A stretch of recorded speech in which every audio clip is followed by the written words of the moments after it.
तो हमने क्या क्या सीखा? हमने ये सीखा कि द्विघात समीकरण में चर की अधिकतम घात 2 होती है, 2। पहला स्टार्ट हमने ये सीखा। अब हम बात करेंगे द्विघात समीकरणों के मूलों के बारे में। मूल मतलब ऐसे मान द्विघात समीकरण में, चर के ऐसे मान जो उस द्विघात समीकरण को संतुष्ट करते हैं। देखिए बहुत सी परिभाषाएं प्रचलित होती हैं, लेकिन हमें वो बात ध्यान में रखनी चाहिए जो बिल्कुल सही है। और द्विघात समीकरण के मूल क्या होते हैं, वापस मैं दोहरा रहा हूँ, आपको अभी भी याद भी हो जाएगा। मूल चर राशि के वह मान जो दी गई द्विघात समीकरण को संतुष्ट करते हैं। जैसे x² प्लस 5x प्लस 6 = 0। अब ये हमारे पास द्विघात समीकरण है क्योंकि इसमें चर राशि की अधिकतम घात का मान 2 है और इसके मूलों की संख्या भी कितनी होगी हमारे पास, हम देखते हैं, जज करते हैं। अब आप बताइए इसमें x के मान क्या क्या रखें ताकि ये समीकरण संतुष्ट हो जाए। पहले मैं इसमें x का मान -3 रख के देखते हैं। तो देखिए -3 का स्क्वायर प्लस 5 -3 प्लस 6, सॉल्व करो इसको 9 और इसको सॉल्व करें -15 प्लस 6 और 9 15 -15 बराबर कितना आ गया 0, जो कि हमारे पास क्या है RHS है। तो इस -3 ने इस द्विघात समीकरण को संतुष्ट किया है। एक बार इसमें x की जगह आप -2 भी रख के देखें। -2 रखोगे तो -2 का स्क्वायर प्लस 5 -2 प्लस 6, यहाँ देखें 4 हो गया, -10 प्लस 6, 6 और 4 10, 10 -10 = 0। ये भी संतुष्ट हो गई है हमारे पास। तो हम ये कहना चाहेंगे कि x बराबर -2 ने और x बराबर -3 ने इस द्विघात समीकरण को संतुष्ट किया है।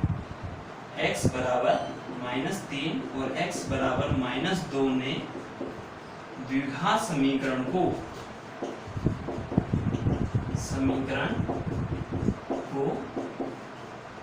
संतुष्ट किया है। अतः यह दोनों द्विघात समीकरण के मूल होंगे।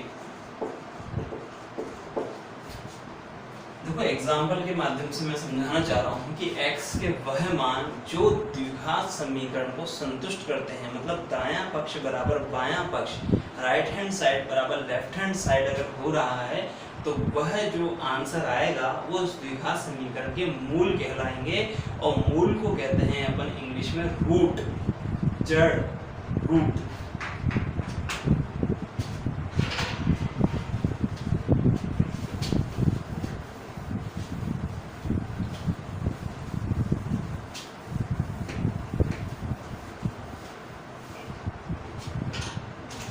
तो दूसरी बात हमारे पास क्लियर हुई कि द्विघात समीकरण के मूल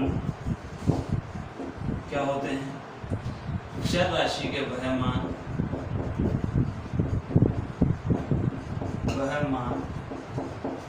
जो द्विघात समीकरण को संतुष्ट करते हैं।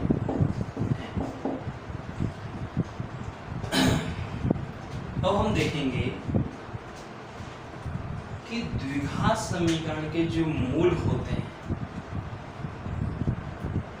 उनकी प्रकृति क्या होती है।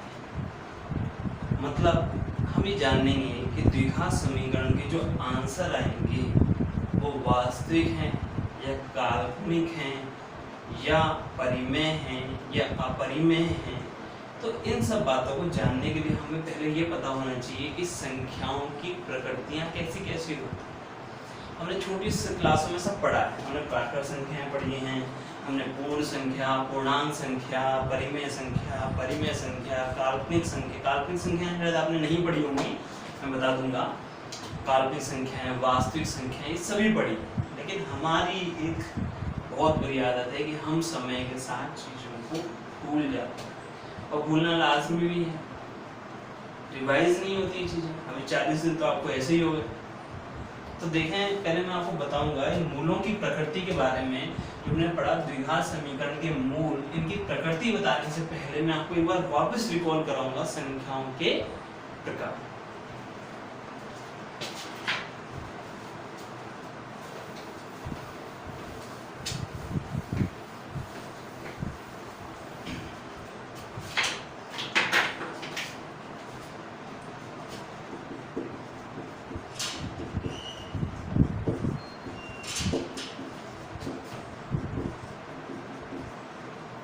देखिए, एक तो हमारे पास होती है प्राकृत संख्याएं,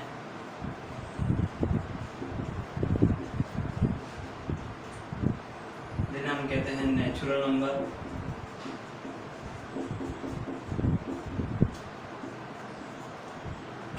जैसे 1 2 3 4 5 इस तरह से। दूसरी होती है हमारे पास पूर्ण संख्याएं, जिन्हें हम कहते हैं होल नंबर। पता है आपको कहां से स्टार्ट होती है पूर्ण संख्या? बताइए। चलो कोई बात नहीं, और जिसने बताया उसके लिए वेल डन, बहुत अच्छी बात है।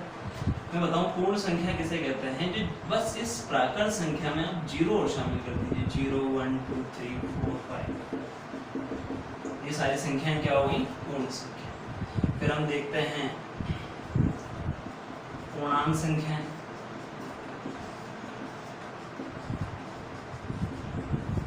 इसको क्या कहते हैं? Integer number. कौन बताएगा पूर्णांक संख्या?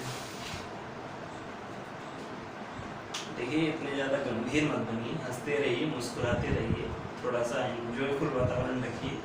मैं जान रहा हूँ कि आपको ललित सर को देख के आपको खुशी हो रही होगी, ठीक है। क्लास में नहीं पढ़ा रहे हैं, मैं इस बार घर पे पढ़ा रहा हूँ, लेकिन मेरी कोशिश ये है कि क्लास जैसा वातावरण अपन तैयार करें। हाँ बताइए, पूर्णांक संख्या।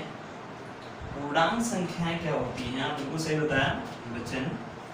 पूर्णांक संख्या बीच में तो आ जाएगा 0, इधर 1 2 3 4 2, और इधर -1 -2 -3। इसके बाद आती है हमारे पास, नीचे आपको दिखेगा नहीं,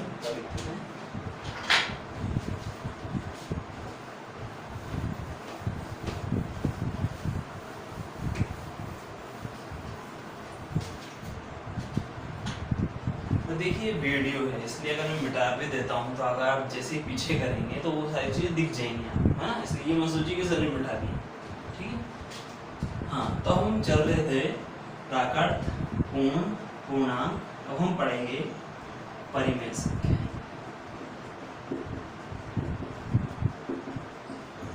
क्या कहते हैं इसे इंग्लिश में? Rational number. क्यू से डिनोट करते हैं। परिमेय संख्याएं, रैशनल नंबर किसे कहते हैं? परिमेय संख्याएं बचपन से एक ही लैंग्वेज हमने सीख रखी है, ऐसी संख्याएं जिसे p/q के रूप में परिभाषित किया जा सकता है। वेरी गुड, बिल्कुल सही है। p/q के रूप में तो आप लिख सकते हो, बात सही है, लेकिन p जो है और q जो है, इनमें रेस्ट्रिक्शंस भी है, प्रतिबंध भी। हर कोई p और q नहीं आ जाएगा यहाँ। वो p और q आएंगे, p और q जो आएंगे वो कैसे होने चाहिए? हमारे पास पूर्णांक होने चाहिए। कैसी संख्या होनी चाहिए? पूर्णांक। पूर्णांक मैंने बताया आपको क्या होना चाहिए? 0 1 2 3 up to -1 -2 up to, ठीक है। और यहाँ भी बस यहाँ पर एक दिक्कत है कि नीचे कभी भी 0 नहीं आएगा। पूर्णांक तो होंगी, लेकिन इसमें 0 पर प्रतिबंध है। कोई बता सकता है क्यों? कोई बता सकता है कि कि जब मैं कह रहा हूँ p भी पूर्णांक होगा, q भी पूर्णांक होगा, तो इसमें से मैंने जीरो क्यों हटा दिया नीचे? वेरी गुड, बिल्कुल सही है। नीचे जीरो इसलिए हटा दिया क्योंकि अगर किसी संख्या में जीरो का भाग देंगे तो हमारे पास क्या आता है? अनंत। क्या आता है? अनंत। और अनंत कैसी संख्या होती है? अपरिभाषित, जिसको अभी तक कोई परिभाषा नहीं दी गई। तो ध्यान रखें, पी बटा क्यू रूप में तो होनी चाहिए, लेकिन नीचे जीरो नहीं आना चाहिए। तो लिख देते हैं क्यू का मान कभी भी जीरो नहीं हो सकता।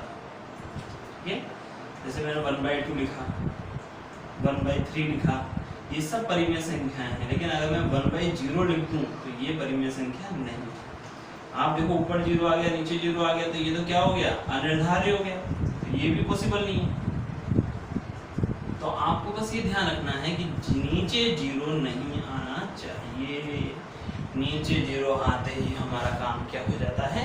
खराब। इसके आगे हम कल पढ़ेंगे, और भी संख्याएं उनके बारे में बात करेंगे, और फिर द्विघात समीकरणों के मूलों की प्रकृति के बारे में हम चर्चा करेंगे। धन्यवाद।